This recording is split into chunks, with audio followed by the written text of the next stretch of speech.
ውድ ተመልካቾቻችን ላይክ ሰብስክራይብ ሼር አድርጉ ቤተሰብ ናችሁ በርግጥም ቤተሰብነታችሁን እናንተ አረጋግጡ እኔ ደግሞ ታማኝ መረጃዎችን አጋራችኋለሁ። ዛሬ የኤርትራ ጉዳይ የኤርትራ መንግስት ለኢትዮጵያ ምን አለ ኢሳያስ ምን አሉ በነጻነት ቀናቸው ኢትዮጵያን የመውረር ፍላጎት ሳላቸው ወይስ የላቸውም ያለምን ፖለቲካ የተመለከቱ ጉዳዮችን ከኢሳያስ አንጻር አስቀኛችኋለሁ። ለተለመደው ቢኒያም ካሴ ነኝ። ቤተሰቦች ዘመዶች አብራችሁን ቆዩ።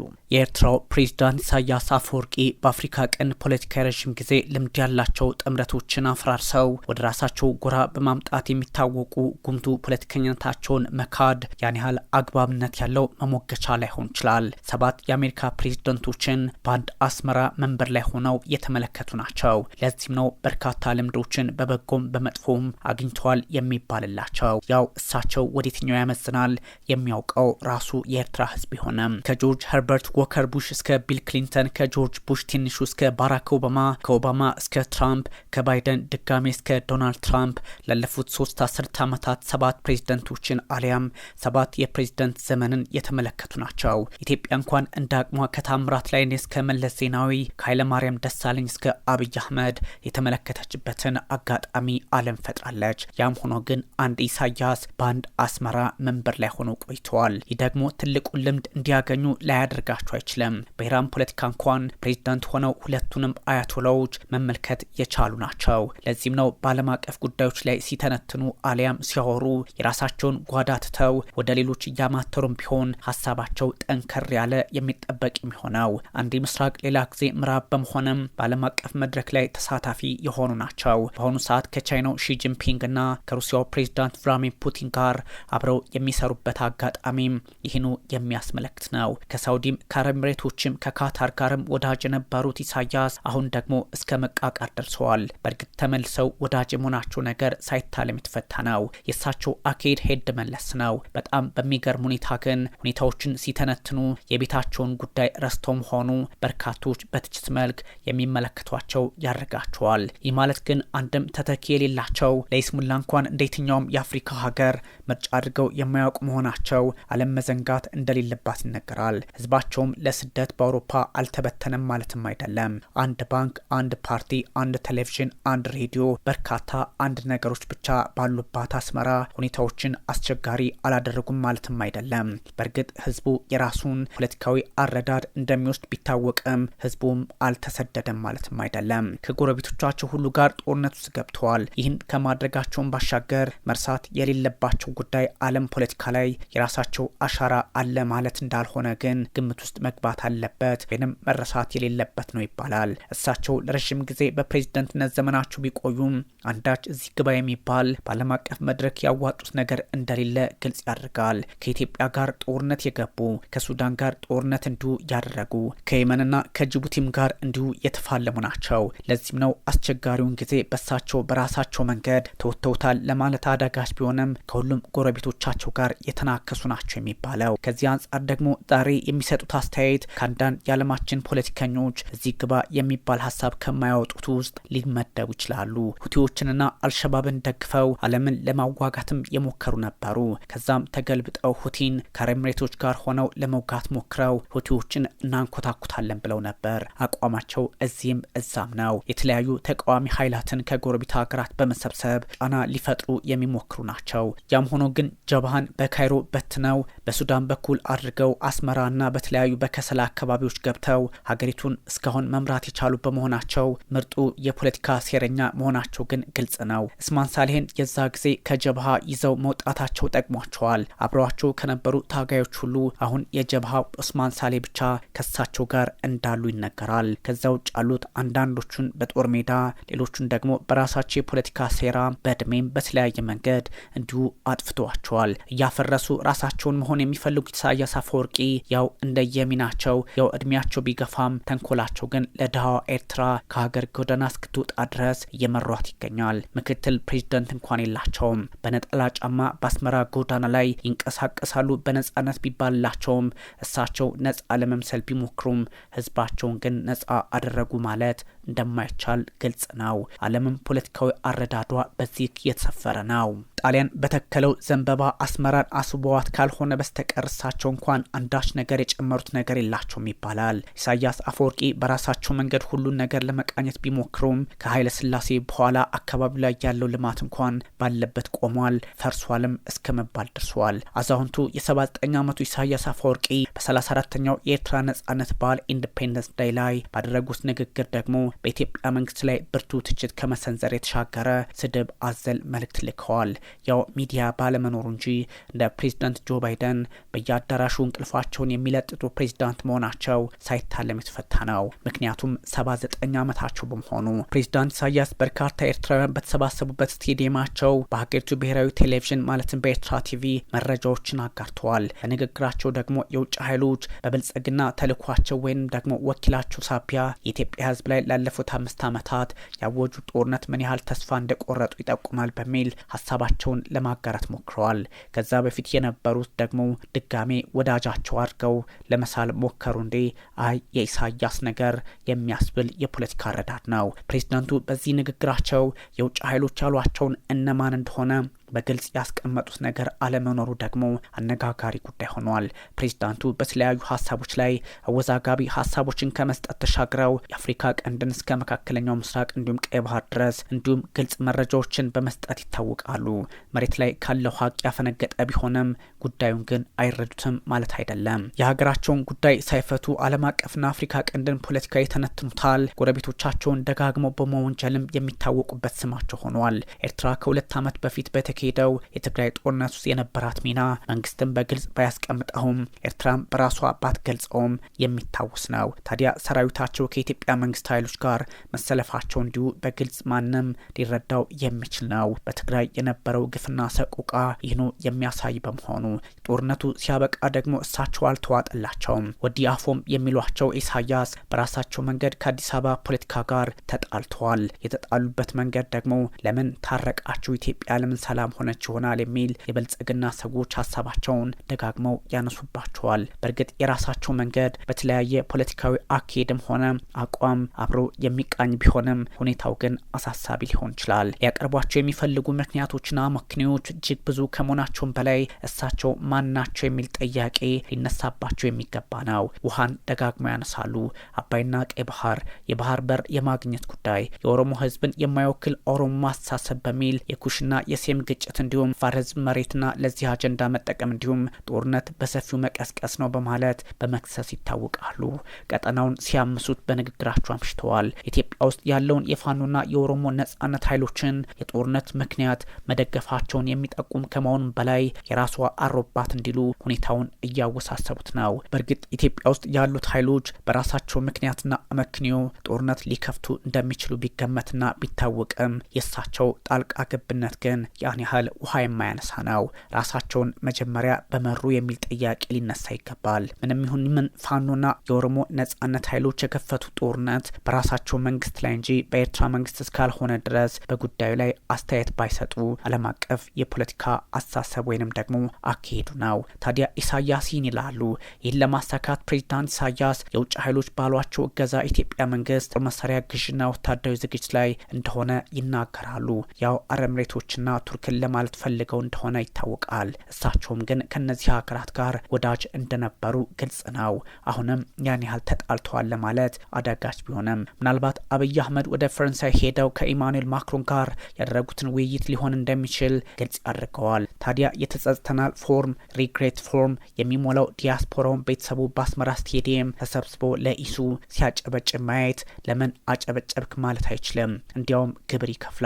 ከሚያገኘው ገንዘብ እስከ 2% በየትኛውም ሀገር ያለው በዚህ መንገድ አሊያም ኤምባሲ ውስጥ ሄዶ ተጸጽተናል ሀገራችንን ትተን በመውጣት በሚል ፎርም እየሞላ ግብር እንዲከፍል የሚደረገው ዲያስፖራ ፖለቲካዊ አረዳዱ በራሱ መንገድ ሊሆን ይችላል። ኢሳያስ የኤርትራ ህዝብና መንግስት በኢትዮጵያ ለተካሄደው ለውጥ ድጋፍ በማድረጉና ድንገት በተፈጠረ ለውጥ ምክንያት አይቆጨኝም ሲሉ ወይም ደግሞ አይቆጮም ሲሉ መናገራቸው በእርግጥ ምን አስበው የሚል ጥያቄ ያስነሳል። ምንም የሚያስቆጫቸው ነገር የለም። በእርግጥ ለምን ይቆጫሉ? በአዲስ አበባ ጎዳናዎች ልማት አይተው አንድ ቀን እኛም እንደነሱ የሚል ተስፋ ሰንቀው ሄደ ይሆናል። በእርግጥ ቤይጂንግንና ሞስኮን ደጋግሞ የጎበኙት ኢሳያስ አዲስ አበባ ብርቅ ትሆንባቸዋለች ማለት ያው እንደ አንድ ኢትዮጵያዊ የሚባል ሊሆን ይችላል እንጂ ብዙም ለውጦቹ ላይ ይታያቸው ይችላል። ያም ሆኖ ግን አስመራና አዲስ አበባ ልዩነታቸው ዓለም የሚያውቀው በመሆኑ ፕሬዚዳንት ኢሳያስ በኢትዮጵያ ባለፉት 80 ዓመታት በተሳሳተ ፖሊሲና በዋሽንግተን ደጋፊዎቻቸው ምክንያት የተከሰተው የታወቀ ነው በሚል ሀሳባቸውን ሰጥተዋል። ላለፉት 34 ዓመታት በኤርትራስ ምንድነው የሆነው ብለው መጠየቅም ግን ይጠበቅባቸው ነበር። ከ1945 ማለትም ከሁለተኛው የዓለም ጦርነት ወዲህ ያለው የኢትዮጵያ መንግስት ዋጋ ቢስ ነው ለማለት ፈልገውም ሀሳብ ሰጥተዋል። ኤርትራ በህዝበ ውሳኔ ወደ ኢትዮጵያ ዳግም የመለሱትን ኃይለ ሥላሴን እንዲሁም ለ17 ዓመታት የተዋጉትን ደርግን የአሰብን ባህር ዳርቻ አሳልፎ የሰጣቸውን የቀድሞውን ኢህአዴግ መወንጀላቸው መሆኑ ነው። ፕሬዚዳንት ኢሳያስ ጠቅላይ ሚኒስትር አብይ አህመድ ወደ ስልጣን ከመጡና እርቅ ከተፈጸመ ወዲህ የኢትዮጵያ መንግስት ላይ ጠንካራ ትችት ሰንዝረው አያውቁም። አሁን ግን ለመጀመሪያ ጊዜ ከባዱን ትችት ሰንዝረዋል። ከየት አመጡት ብሎ ነገር የለም። በእርግጥ እሳቸው ከሁሉም ጋር የተጋጩ ከፈሱ የተጣላ አይነት ሊሆን ይችላል። ቀደም ሲል እንደተነሳው ከኢትዮጵያም ከሱዳንም ከየመንም ከጅቡቲም ከሁሉም ጎረቤቶቻቸው ጋር ጦር ተማዘዋል። ታዲያ አሁን ሁኔታዎችን ለመቀየር ሞክረው ነበር። ከግብጽ ጋር ጠንካራ ግንኙነት በመፍጠር አልሲሲ አባታቸው ጋር በተደጋጋሚ ስራ በመስራት ላይ ይገኛሉ። በቅርቡ ከሱዳን ከነ አልቡርሃን ጋር ይሰራሉ። ከዛም ከሶማሊያ መንግስት ጋር ሙከራ አድርገው ነበር፣ አልተሳካላቸውም እንጂ የሚል ትንታኔ ከግራም ከቀኝም በመውጣት ላይ ይገኛል። ሁኔታዎች እጅግ ውስብስብና አስቸጋሪ ከመሆናቸውም በላይ በእርግጥም ፖለቲካውን መቃኘት ከሳቸው አይነት ብቻ ሳይሆን ካለው የአፍሪካ ቀንድ አካሄድ አንጻር እንደሆነ ግምት ውስጥ ለማስገባት አያዳግተም። ላለፉት 2 ትውልዶች በኢትዮጵያ ሀገር መንግስት ግንባታው ድል መጨናገፉን በንግግራቸው ይጠቅሳሉ። ህገ መንግስቱም አይሰራም ነው የሚሉት ፕሬዚዳንት ኢሳያስ ከቀዝቃዛው ዓለም ጦርነት ወዲህ ኢትዮጵያ ወደ ብሔር ፖለቲካ ጽንፍ ማምራቷን ጠቁመዋል። በእርግጥ ህገ መንግስቱም የኢትዮጵያ ማለት ነው ይህን እድል የፈጠረ ነው። ጋር ደግሞ እንዲህ አይነቱ ነገር ላይኖር ይችላል። እንደ ምክንያት የሚጠቀሰው ደግሞ እሳቸው ጠቅልለው ከዚህ በፊት የነበረውን አገዛዝ የቀጠሉ ሞኖፖላይዝድ የሆነ አካሄድ ስለሚከተሉ ነው። በኢትዮጵያ ታይተው የነበሩ ለውጦችን ተስፋ ሰጪ ህዝባዊ ምኞቶች ሲሉ ይገልጿቸው ነበረ። አምቢሽን ይላቸዋል። ይህም የውጭ ኃይሎችን ያስደነገጠ ነበር በሚል ሀሳባቸውን ያስቀምጣሉ። ያው እሳቸውም ደንግጠው ሊሆን ይችላል። በወቅቱ ከከባድ የድንበር ጦርነት በኋላ ከ2 አስርት ዓመታት በላይ በፍጥጫ ውስጥ የቆዩት ሁለቱ ሀገራት ኢትዮጵያና ኤርትራ ግንኙነታቸው የታደሰው በ2008 ጠቅላይ ሚኒስትር አብይ አህመድ ወደ መንበረ ስልጣኑ መምጣታቸውን ተከትሎ እንደነበር ታሪክ 5 ዓመታትን ብቻ ወደ ኋላ ይወስደናል። የሁለቱ ሀገራት ግንኙነት እየተሻሻለ ባለበት ጊዜ ደግሞ ጦርነት በትግራይ ተፈጠረ። ይህ ደግሞ የሁለቱ ሀገራት ሰራዊቶች አንድ ላይ ሆነው ተዋጉ። የህወሓት ኃይሎችን ደግሞ አዳከሙ። በርግጥም አሁን ህወሓቶች አሉ ለማለት አዳጋች ደረጃ እስኪደርሱ ድረስ አንኮታኮቷቸው። ግን ደግሞ ለምን ታረቁ በሚል ለምን ጦርነቱ አልቀጠለም በሚል አኩርፈው የተለመደ ጥጋቸውን ይዘው አስመራ መመሸጋቸውን ቀጠሉ። ጦርነቱ በአሜሪካና በአፍሪካ ህብረት አማካኝነት ድርድሮች መቋጫ አግኝተዋል። ከጅቡቲ እስከ ኬንያ ከዛ ደግሞ እስከ ፕሪቶሪያ። በእርግጥ የፕሪቶሪያ ስምምነት ስሙ ከፍ ብሎ ስምምነት ላይ ተደረሰ። ታዲያ ያኔ አኮረፉ የሚል ጥያቄ የሚነሳባቸዋል። ኢትዮጵያ በቀይ ባህር በኩል የባህር በር የማግኘት ፍላጎቷ ይፋ ከሆነ በኋላ ኤርትራ ደግሞ ከባድ ስጋት አለባት። አሰብም ትዝ ይላታል። ቀይ ባህር ደግሞ በእርግጥም እስከ 60 ኪሎ ሜትር ርቀት ላይ ያለችው ኢትዮጵያ በዓለም አቀፍ ህግ ጭምር የማግኘት መብቱ ስለሚኖራት ጥያቄውን በጥያቄ ምልክት አልፈውት መሄድ አልፈለጉም። በየአደባባዩ ይናገራሉ።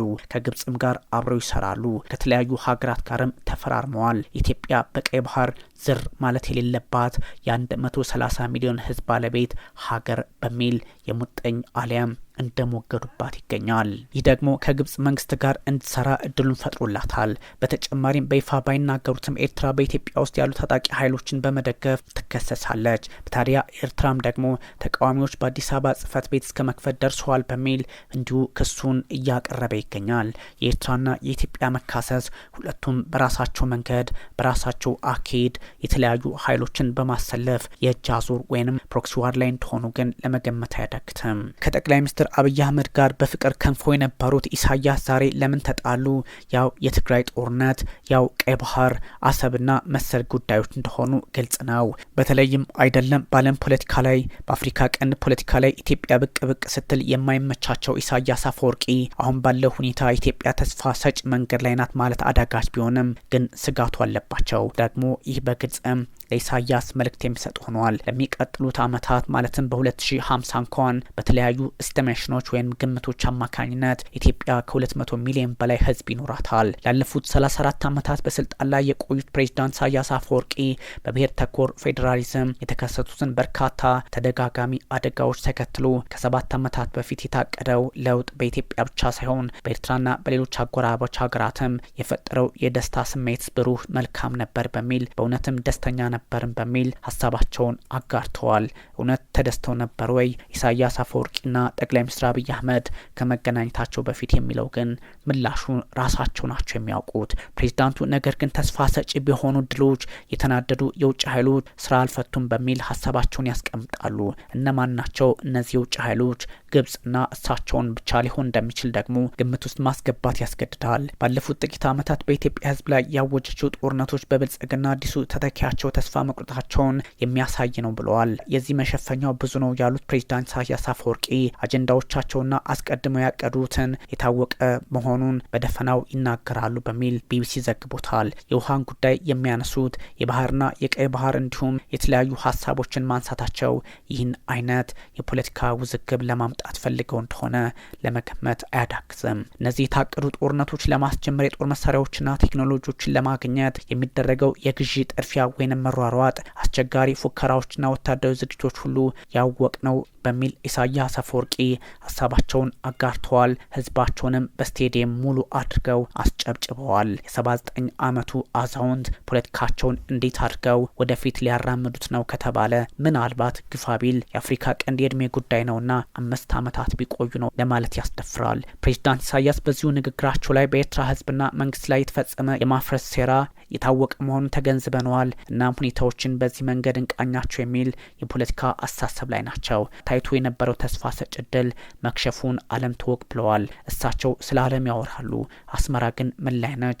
ማንም የሚያውቀው የፖለቲካ አካሄድ ነው። ኢትዮጵያ ህዝቧ የራሳቸው ምርጫ ወስደዋል ያሉት ፕሬዝዳንት ኢሳያስ አፈወርቂ ተቃውሟቸውን ለማጠናከር እየተዘጋጁ ነው በሚል ሀሳባቸውን ሰጥተዋል። የት ሆነው ነው የሚዘጋጁት ከተባለ ደግሞ ዛው አስመራም ሊሆን ይችላል። የኢሳያስ አፈወርቂ አስተያየት በእርግጥም የኢትዮጵያ መንግስት ልክ ነው ወይንም ደግሞ አንዳችም ስህተት የለበትም ማለት ባይሆንም በግልጽ ግን የእሳቸው ፍላጎት ኢትዮጵያ እሳቸው የሚሏትን አይነት ሳይሆን የፈረሰች መሆኗን ግልጽ ያድርገዋልና ከዚህ አንጻር ፖለቲካውን መቃኘት ያሻል። ኢትዮጵያውያን በዚህ መንገድ ከኤርትራ ጋር ተባብረው የብልጽግናን ጉዳይ እስከ ወዲያኛው ይሸኙታል ለማለት አስቸጋሪ በሆነበት አጋጣሚ የድሮንና የተለያዩ የጦር መሳሪያዎችን ጉዳይ ደጋግሞ ያነሳሉ። እሳቸው ስለ ህዝባቸው ምንድነው የሚያደርጉት? እሳቸው ወይስ ደግሞ አሁን ያለው መንግስት ለኢትዮጵያ ህዝብ የሚጠቅመው? መልሱ የኢትዮጵያ ህዝብ ብቻ የሚያውቀው ነው። ምክንያቱም የኤርትራ ህዝብ ስለ ኢሳያስ በጎነትና መጥፎነት በራሱ መንገድ ይመዝናል እንደሚባለው የኤርትራ ህዝብና መንግስት ለታሰበው ወይንም ደግሞ ለመጣው ተሃድሶ ይሉታል ሬኔሳንስ ማለት ነው ለውጥ ሪፎርም ያልተቆጠበ ድጋፍ በማድረግና ድንገት በተፈጠረ ለውጥ ምክንያት አይቆጩም በሚል ሀሳባቸውን ጠንከር አድርገው አንስተዋል። ለውጥ አምጥተናል፣ እኛ ከለውጡ እንጠቀም ወይም እንቋደስ ሲሆን አይታወቅም። ከቅርብ ዓመታት ወዲህ ጠቅላይ ሚኒስትር አብይ አህመድ የኢትዮጵያን የወደብ ባለቤትነት ደጋግሞ ያነሳሉ፣ እንዲሁም መብቱም እንዳላት ይናገራሉ። ይህን ተከትሎም ኤርትራ፣ ሶማሊያና ግብጽ የተለያየ ሀሳብ እያነሱ ይገኛል። የአስመራውን ስምምነትን ማድረጋቸው የሚዘነጋ አይደለም። በእርግጥ ከፎቶ ያልተሻገረው የአስመራ የካይሮና የሞቃዲሾ ስምምነት ተብሏል። ኤርትራና ኢትዮጵያ ለ20 ዓመታት ፍጥጫ ውስጥ ቆይተው ሰላም የሚባል ነገር ሳያውቁ በመጨረሻም በጠቅላይ ሚኒስትር አብይ አህመድና በፕሬዝዳንት ኢሳያስ አፈወርቂ በአንድ ለናሱ ፕሬዝዳንት ተገናኝተው ነበር።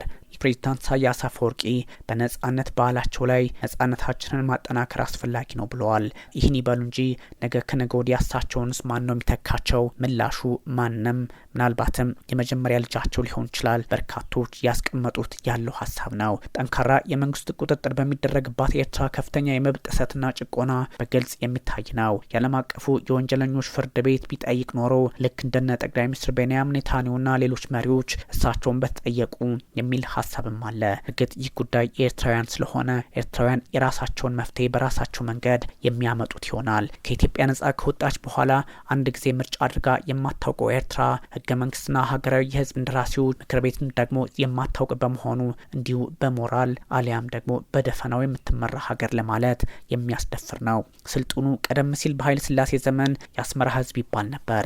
አሁን ግን ምርጫ አያውቅም። ምርጫማ የፖለቲካ ልዕልና ነው። ምርጫ ምርጫማ ደግሞ የፖለቲካ ጥጋብ ወይንም ደግሞ ምርጫ ደግሞ በፖለቲካ ላይ መቀናጣት ተደርጎ ይወሰዳል። እነሱ በግልጽም ኤቲኤም መጠቀምም በአሳንሰር ወይንም በሊፍት መንቀሳቀስም ራሳቸውን የሚያዞራቸው በመሆናቸው በእርግጥም ወደ 35 ዓመታት ወደ ኋላ መልሰውናል የሚሉት ራሳቸው በራሳቸው የሚወቃቀሱበት እንጂ ጎረቤት ሀገራትን ጫና ውስጥ የሚያስገቡበት ላይሆን በቻለ ነበር። በእርግጥ ፕሬዚዳንት ኢሳያስ አፈወርቂ በቀድሞው ጠቅላይ ሚኒስትር መለስ ዜናዊ መልካም ነገር ተደርጎላቸዋል። የባህር በሩን ተሰጥተዋል። ቀይ ባህርን እንደፈለጉ ሲፈልጉ እስከ የመን ከዛም እስከ ጅቡቲ እንደው በሱዳን በኩል በፖርት ሱዳን ተንቀሳቅሰው እንዲዋኙበት አድርገዋቸዋል። ጠላታችን የራሳችን እንዲሉ ኢትዮጵያውያን ከዚህ የተሻገረው የፖለቲካ ግንዛቤ ደግሞ ሌሎች መልክ ሊሰጣቸው ይችላል። በሌላ በኩል ደግሞ ኢሳያስን መለስ ዜናዊ ጠቀሟቸው ቢባልም ጎዷቸው የሚለው ደግሞ ሌላ ሚዛን ነው። ምክንያቱም በዓለም አቀፍ መድረኮች ላይ ማዕቀብ በማስጣል ቁጭ ብድግ አድርገዋቸዋልና ይህ ሁሉ ግልጽ አካሄድ ነው። ኤርትራ በጀነራል አብደልፈታህ አልቡርሃን የሚመራውን ዋናውን ጦር እየደገፈች ባለበት ሰዓት ያደረጉት ንግግር በመሆኑ ዓለም አቀፍ ትርጓሜው የዋዝ አይደለም። በኤርትራ እንዲሁም የተለያዩ ውጭ ሀገራት የተከበረው 34ኛው የኤርትራ የነጻነት ቀን በወታደራዊና በኪነ ጥበብ የታጀበ ከመሆኑም በላይ በተለያዩ ሀገራት ያሉ የኤርትራ ሰዎች ተቃውሞም ድጋፍም አድርገውላቸዋል። ይህ ደግሞ የዓለምን ፖለቲካ አንዳች መልክ ሊያሰጠው የሚችል በራስ መንገድ መቋጨትን የሚያሳይ አሊያም ደግሞ ኢትዮጵያም ሆነች ሌሎች ሀገራት በራሳቸው መንገድ የራሳቸውን የፖለቲካ ግንዛቤ ማንበር የሚችሉበትን እድል የፈጠረ ሊሆን ይችላል። ኢሳያስ የተናገሩት ሁሉ ስህተት እውነት ማለት ግን አዳጋች ነው። ያም ሆነ ይህ ግን የኢትዮጵያ ሕዝብና የኤርትራ ሕዝብ ለቀጣይ ለትውልድ አብሮ የሚዘልቅ የጉርብትና መንፈስ ሊኖረው ይገባል እንጂ ኢሳያስ አፈወርቂ አሁን የጦርነት ነጋሪት ጉሰማ ወይንም ዋር ሞንገሪንግ እንደሚያደርጉት አሊያም የብልጽግናው መንግስት በራሱ መንገድ ከኤርትራ ጋር እስከ መዋጋት እንደርሳለን አይነት አባዜ ከሆነ በእርግጥም ስጋቱ አዳጋች ሊሆን ይችላል። ዛሬ ሰላም መምጣት የሚችለው በአፍሪካ ቀንድ ኢትዮጵያና ኤርትራ አብረው እስከ ሰሩ ድረስ መሆኑን መገንዘብ አያዳግተም።